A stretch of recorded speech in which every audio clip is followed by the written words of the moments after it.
A graça e a paz, minha amada.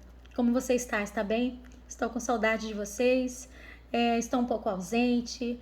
Por uma série de questões eu precisei me afastar de uma forma temporária, mas eu tenho certeza que assim como eu, você também está bem. Não porque nos falta problema, não porque está tudo numa boa, não porque não nos falta tempestade, deserto, fornalha, mas porque o Senhor prometeu que estaria conosco pelos séculos dos séculos. Então Ele está conosco no meio da nossa tribulação, no meio da dificuldade, no meio da tempestade, e Ele usa a tribulação, Ele usa a tempestade para nos tratar de dentro para fora, para nos fazer pessoas mais fortes, resilientes, para alcançar o propósito para o qual Ele nos criou. Então, meus amados, eu quero ler com você o que está escrito em Marcos capítulo 6, o versículo de 1 ao 6, Jesus falando. Ou melhor, falando a respeito de Jesus.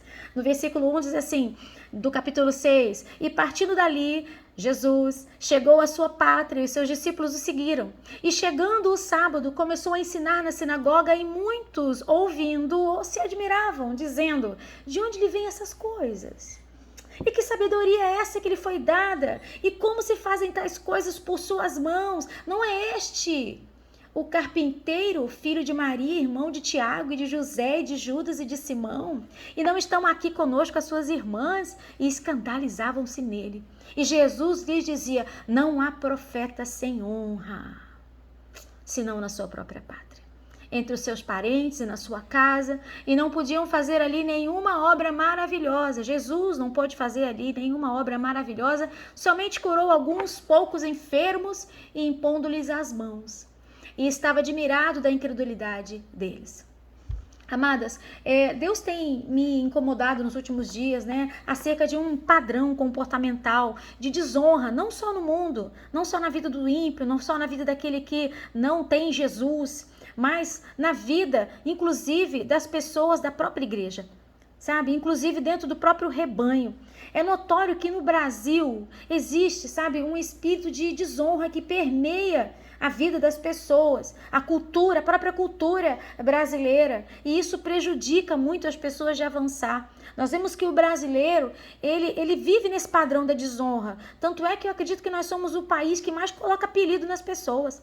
E a maior parte dos apelidos tem a ver com defeitos físicos, tem a ver com algum padrão comportamental, algum deslize da pessoa em algum dado momento, e ali ela ficou rotulada para o resto da vida por conta daquele comportamento, das vezes, inadequado. E você lembra do piloto Rubinho Barrichello? Nossa, lembra como ele era tratado? Esse homem era desonrado. Esse homem era apedrejado, injustiçado pelo Brasil. Em outras nações, minhas amadas, quando seus pilotos chegam em 11º, 12º lugar, e eles chegam no aeroporto, eles são tratados, recebidos, ovacionados. Porque eles entendem assim, bom, ainda que nosso piloto tenha chegado em 11º lugar, ele está entre o melhor do mundo. E nós vamos honrá-lo. Entre os melhores do mundo, e nós vamos honrá-lo. Mas nós vemos que Rubinho Barrichello, mesmo muitas vezes ele chegando em 2º lugar, sabe, estando entre os melhores do planeta, pertencendo a uma das melhores escuderias do mundo, que era a Ferrari, quando o homem chegava em 2º lugar, ele era apedrejado pelo Brasil. Ele foi rotulado, apelidado gentilmente de Rubinho Pé de Chinelo, né? Então, o Rubinho é só um exemplo, querida. Nós precisamos saber que esse padrão comportamental de desonra está entranhado no brasileiro, e nós precisamos identificar se isso está em nós e arrancar de nós, sabe? Fazer uma cirurgia dessa desonra, desse padrão de desonra das nossas vidas. E Rubinho Barrichello, como eu disse, é só um exemplo. Sabe, no Japão, o que acontece num culto quando um ancião de dia chega atrasado? Isso quando chega atrasado por algum motivo muito bom, porque eles não atrasam. Mas quando o ancião entra num culto, pode o pastor estar pregando, pode o ministro de louvor estar adorando, pode alguém estar contando um testemunho, eles se calam na hora, cessa na hora, até que aquele ancião chegue, encontre um lugar para sentar, ele se acomode, aí sim eles dão sequência no que estavam fazendo dentro do culto. O nome disso é honra.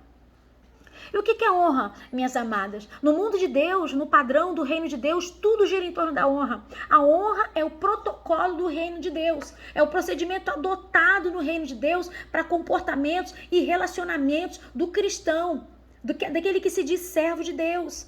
Honrar é valorizar. Honrar é tratar com apreço, é estimar. Honrar é ter um olhar favorável para cima daquela pessoa, respeitar uma pessoa, é enxergar uma pessoa com importância, como algo precioso. Honrar é tratar uma pessoa com valor. E a Bíblia diz em Filipenses, no capítulo 2, o versículo 3, diz: nada façais por contenda ou por vanglória, mas por humildade. Cada um considere os outros superiores a si mesmo. E a honra não deve ser buscada, exigida. Ela não deve, né? Ela deve ser recebida de uma forma gratuita por uma pessoa que entendeu que deve viver no padrão do reino. E outra coisa importante, meus amados, mentiram para nós quando disseram para nós que a honra depende das pessoas que estão à nossa frente, que umas merecem honra e outras não merecem honra. Nós vemos uma sociedade onde se desonra as pessoas pela cor, pela opção sexual, pela sua nacionalidade, pelo seu padrão financeiro, mas segundo o padrão do reino, se eu não enxergar o quanto qualquer pessoa, repito, qualquer pessoa é preciosa aos olhos de Deus, eu vou acabar pecando. Se eu não enxergar o valor com o qual Deus olha para qualquer pessoa, eu vou acabar desonrando e eu vou acabar pecando. Então mentiram para nós quando disse que a honra depende de quem está na nossa frente. E na verdade, viver a cultura de honra não depende de quem está na minha frente, depende de quem eu sou. Depende do meu caráter. Honra não tem nada a ver com o outro, tem a ver com o que eu sou em Cristo, tem a ver com o meu caráter, com a minha natureza. Honra tem a ver comigo, sabe? Então, se eu vivo o padrão bíblico de honra, não interessa que se quem está na minha frente é pobre, é feio, é gordo, é baixo, é magro, é culto, inculto, iletrado, sabe? Se é uma pessoa problemática, se é uma pessoa difícil, se é uma pessoa custosa, não importa a cor da pessoa, não importa a raça, não importa o carro que ela usa, a casa que ela mora, o bairro onde ela mora, não importa. Nada disso importa. Pois independente das qualidades, dos defeitos, sabe? Sejam físicos, sejam emocionais, seja de que sorte for, independente da pessoa que está na minha frente, eu sempre vou tratar com honra. Sabe, esse texto que nós acabamos de ler, de Mateus 6, diz que Deus não pôde fazer ali muitos milagres. E isso para mim é chocante, sabe por quê? Porque o texto não diz que Deus não quis fazer. Porque se ele não quisesse fazer, ele é soberano, ele é Deus, ele faz na hora que ele quer. Mas o texto diz que ele não pôde fazer. Né? E dá a impressão que essa frase não combina com Jesus, o Deus encarnado. Então, o que impediu Deus de fazer um milagre na vida daquelas pessoas daquele lugar? O que impediu Deus de liberar poder dele sobre a vida daquelas pessoas? Sabe o quê? O espírito de desonra. Um padrão comportamental de desonra entranhado na vida daquelas pessoas. E a ponto de fazer Jesus declarar: nenhum profeta ele é sem honra, senão na sua própria terra, senão na sua própria casa, senão na sua própria parentela, senão na sua própria igreja, senão no seu próprio nicho de relacionamentos, senão no meio das pessoas das quais ele mais espera proteção, reconhecimento e valor. Ou seja, no seu ciclo de reconhecimento. Aquelas pessoas que você espera que tenham um comportamento diferente, geralmente são as pessoas que mais nos desonram. Mas, minhas amadas, uma coisa é certa. Vejamos como nós temos tratado as pessoas, pois a desonra vai nos custar um preço muito alto. E sabe de uma coisa? Sabe onde é que você encontra Cristo? Já parou para pensar? Onde é que você encontra Jesus? Aonde está Cristo? Onde Cristo vive hoje? A Bíblia diz em Colossenses 1 Colossenses, no versículo 27, Cristo em nós é a esperança da glória. E onde o Espírito de Cristo habita? Em mim e em você. Cristo habita na pessoa que está do seu lado. Sim, minha amada. Jesus vive e é encontrado no seu irmão, que nasceu de novo, que entregou a vida para Jesus, tá? Jesus vive na sua irmã, no pastor que está pregando, na irmã que está cantando, na pessoa que está limpando a igreja, sabe, em quem está no altar, em quem está sentado no banco. Cristo vive nas pessoas. E nas pessoas do mundo, pastora? Amadas, o amor e a graça de Deus também está sobre essas pessoas que não têm Jesus. Nunca esqueça que a pessoa que está perdida no homossexualismo, seja na prostituição, seja nas drogas, seja no alcoolismo, essa pessoa também é amada pelo Senhor. E por conta disso, tem algo de Cristo nessa pessoa para ser manifesto.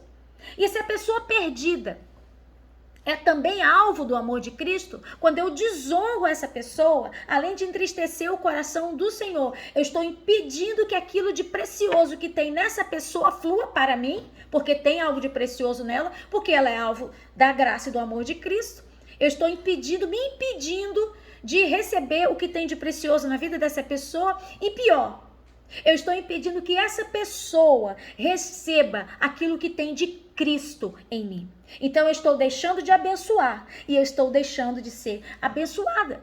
Então quando eu honro uma pessoa, minha amada, eu libero sobre ela o tesouro de Cristo que está bem guardado em mim, sabe? E eu recebo aquilo de Cristo que aquela pessoa carrega. Minhas amadas, até um passarinho, um cachorro carrega algo de Cristo, quanto mais de uma pessoa. Sabe? Toda a natureza expressa a grandeza, o poder, o amor e a glória de Cristo. Eu quero te dizer uma coisa: todo mundo tem algo a nos ensinar. Todo mundo tem algo a nos acrescentar. Não importa quem seja. Então, honre, respeite. E eu quero dizer para você uma coisa importante. Como a gente tem que viver esse padrão de honra? Como que essa honra acontece? Ela acontece em 3 dimensões. Eu gosto de chamar de honra 3D. Ela acontece para cima, ela acontece para frente e ela acontece para baixo. Ela acontece nesses 3 níveis. E qual a sua maior dificuldade? Para aí para pensar, para fazer uma autoanálise. Qual a sua maior dificuldade? Honra para cima? Honra para cima é honrar os líderes, honrar as autoridades constituídas sobre a sua vida, honrar a sua liderança. E geralmente por conta de uma ferida na alma, geralmente alguma autoridade, algum chefe, algum líder nos feriu, né, abusou de nós, pode ser um pai, uma mãe, um tio, um avô, um pastor, um chefe, e nós deixamos que essa ferida se transformasse no pecado de rebeldia. Ou então, alguém fez tudo que você queria na vida, alguém te mimou tanto e deu tudo que você queria que agora você acha que tudo tem que ser do seu jeito, sabe? Então você tem dificuldade de honrar autoridades. Mas deixa eu te dizer uma coisa, a Bíblia diz que você agindo assim, você está em pecado. Tá bom? Então, a palavra toda do Senhor nos ordena a honrar os líderes, as autoridades constituídas sobre a nossa vida em todos os setores. Seja na esfera civil, da governança, sabe? Prefeito, políticos, toda sorte de autoridades eleitas, né? Políticos eleitos, sabe? A gente tem que honrar. Honrar no âmbito familiar, pai, mãe, tio, avó. Honrar, sabe? Líderes. Honrar as pessoas da igreja, pastor, líder de célula, quem está te discipulando, autoridades constituídas. Nós temos que honrar dentro do nosso trabalho o patrão, o gerente, o líder de setor, sabe, o encarregado, não importa. A Bíblia manda você honrar seus líderes. Aí você pode estar dizendo, pastora Júlia, você não conhece meu líder. Meu líder, ele é horrível. Eu não concordo com as coisas que ele está fazendo. Eu quero dizer para você, desde que ele não esteja cometendo algum crime, algum delito, e desde que ele não esteja o comportamento dele contrariando, indo na contramão da palavra de Deus, você não precisa concordar com ele. Você tem que honrar. Sabia disso? O filtro para você não obedecer, tá? É se ele está praticando algum crime ou se ele está praticando algo que seja contrário à palavra de Deus. Fora isso, você não precisa concordar para honrar, sabe? Enquanto ele estiver pedindo para você fazer alguma coisa que não fere a palavra, não fere a lei, o ordenamento jurídico constituído, honre essa pessoa. Por quê? Porque não é apenas a pessoa que você está honrando, mas a posição que o próprio Deus colocou essa pessoa. Um exemplo, quando você é abordado por um policial na rua e ele vira para você, eu quero ver seus documentos. Você, antes de apresentar seus documentos, você vira para ele e fala assim, escuta aqui, ô seu policial, você é um bom marido? Você é um bom pai? Você é um adúltero? O senhor declarou seu imposto de renda no ano passado? Você faz essa pergunta? Não, você honra aquele uniforme, você honra aquele crachá que aquele homem está exibindo e você tira logo seu documento e mãozinha para trás, sim senhor, sim senhor, sim senhor, e você apresenta seu documento.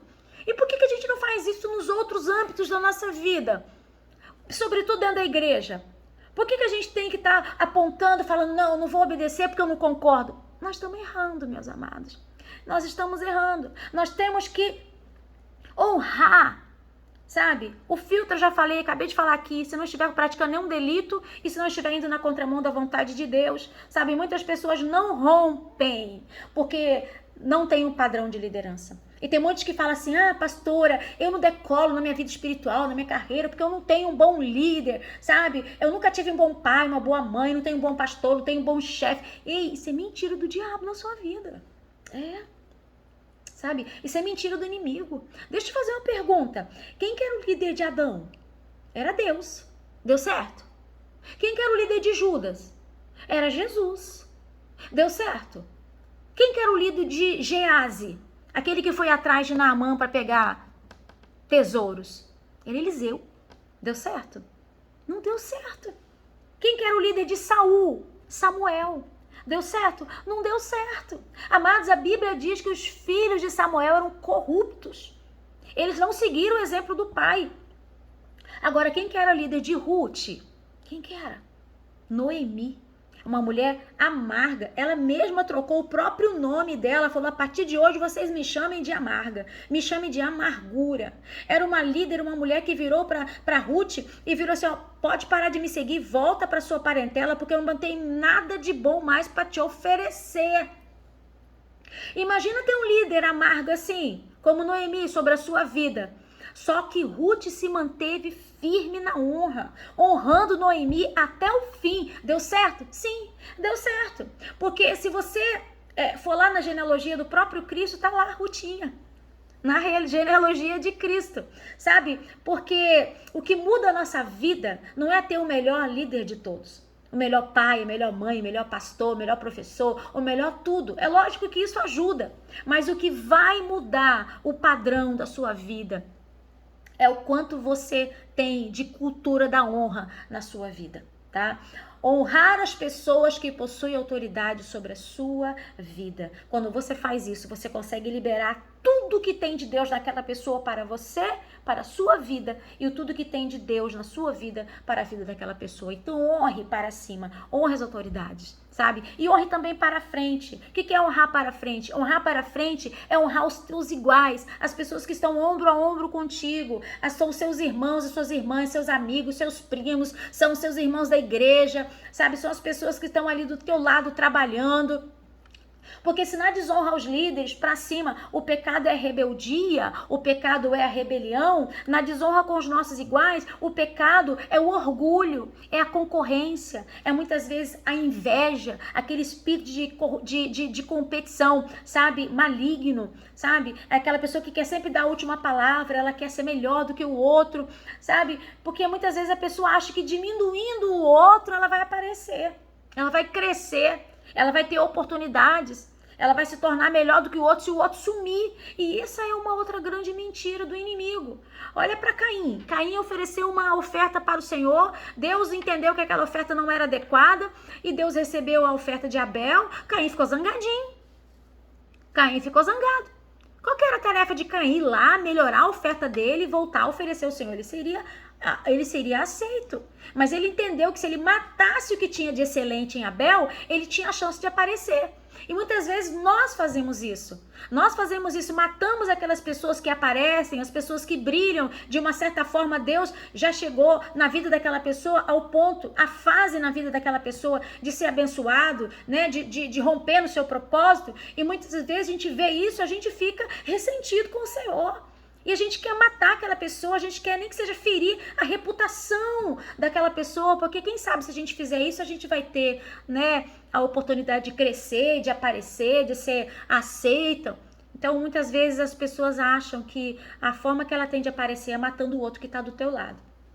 Mas não adianta diminuir a pessoa ao meu redor para aparecer. Não adianta. Tá? Isso jamais vai dar certo. Não deu certo com Caim, não vai dar certo conosco. Devemos honrar as pessoas ao nosso redor. Então, minhas amadas, a honra, ela é na dimensão para cima, seus líderes, autoridades, ela é para frente, as pessoas que estão para e passo ali contigo, tá bom? As pessoas que estão ao seu lado, você tem que honrar e você precisa também honrar para baixo. que é honrar para baixo? Honrar aquelas pessoas que estão debaixo da tua autoridade, estão debaixo da tua liderança. Como é que você tem tratado as pessoas que estão debaixo da tua autoridade? Se a desonra para cima, ela revela rebeldia, rebelião. Se a desonra para frente revela orgulho, competição, concorrência, inveja. A desonra para baixo revela arrogância e soberba. Revela um defeito de caráter terrível. É quando nós achamos que nós somos melhores do que a outra pessoa só por conta daquilo que nós temos ou por conta da posição que nós estamos. Então, como é que você trata um garçom que te serve no restaurante? Como é que você trata o frentista que abastece seu carro no posto? Como é que você trata um atendente no mercado, a caixa? Como é que você trata sua secretária, sua diarista? Como é que você trata sua manicure? Como é que você trata o porteiro do seu prédio? Como é que você trata o piscineiro, o lixeiro, o jardineiro, todos os zeros da vida? Como é que você trata? Como que você trata as pessoas que você está liderando? Como você trata seus filhos? Como você trata seus sobrinhos? As crianças dos seus vizinhos? Como você trata as suas ovelhas? Honre essas pessoas. Porque a gente deve fazer como Jesus fez. Tirar nos despir das nossas vestes, enrolar uma toalha, sabe, na cintura e começar a lavar os pés das pessoas que a gente lidera, das pessoas que a gente serve. Porque quando você encontra alguém que é nascido de novo, honre essa pessoa por causa do Cristo que habita nela, tá? E quando você encontrar com alguém que ainda não nasceu de novo, honre por causa do Cristo que habita em você.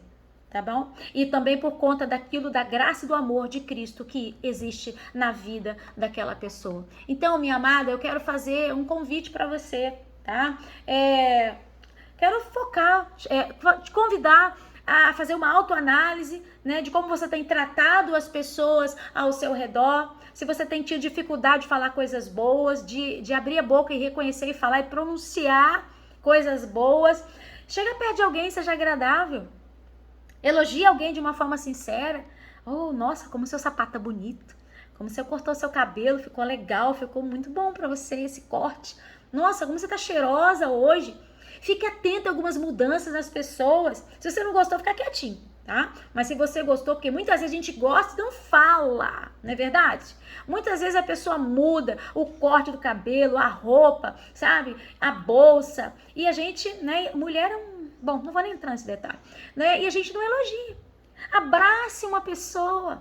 Coloque apelidos bons nas pessoas. Como é que você aborda alguém no WhatsApp? Ou como é que você aborda alguém que você conhece, né? Eu gosto de chamar de oi, minha lindona. Oi, gatona. Oi, princesa do Senhor. Oi, preciosa de Cristo. Oi, amada de Deus. Sabe? Oi, consagrada. Sei lá, inventa aí alguma coisa legal. Vai fazer diferença na vida dessa pessoa, né? E eu tenho certeza que se você procurar, né? Se você procurar até a pessoa mais difícil, até, sabe, aquela mais custosa, problemática, sabe? Eu tenho certeza que se você cavar, você vai encontrar coisa para você elogiar. Você vai encontrar coisa legal, sabe? E se depois de você procurar muito, você não encontrar nada, que eu acho muito difícil, sabe o que você faz?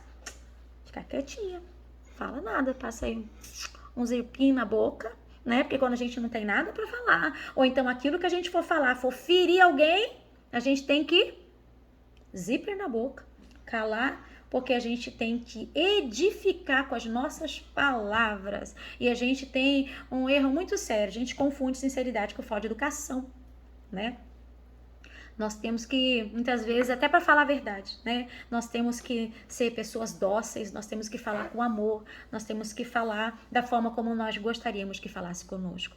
Eu sei que eu me delonguei bastante, tá? Eu não tinha esse objetivo, mas esse é um tema que eu amo muito, falar sobre honra, tá bom? Coloca então aí esse vídeo no 2.0, tá bom? E escuta com carinho. Tá? Eu tô com bastante saudade de vocês, eu quero abençoar a sua vida, no nome do Senhor Jesus Cristo, declarar sobre você uma palavra de bênção, uma palavra de maturidade, uma palavra de conhecimento, de transformação através do Espírito Santo de Deus, ok? E que a graça e a paz do nosso Senhor e Salvador Jesus Cristo, que o amor de Deus e as consolações do Santo Espírito seja com a tua vida, com toda a tua família, com toda a igreja de Deus espalhada pela face da terra, até a volta do nosso Senhor e Salvador Jesus Cristo. Um beijo, tô com saudade de vocês.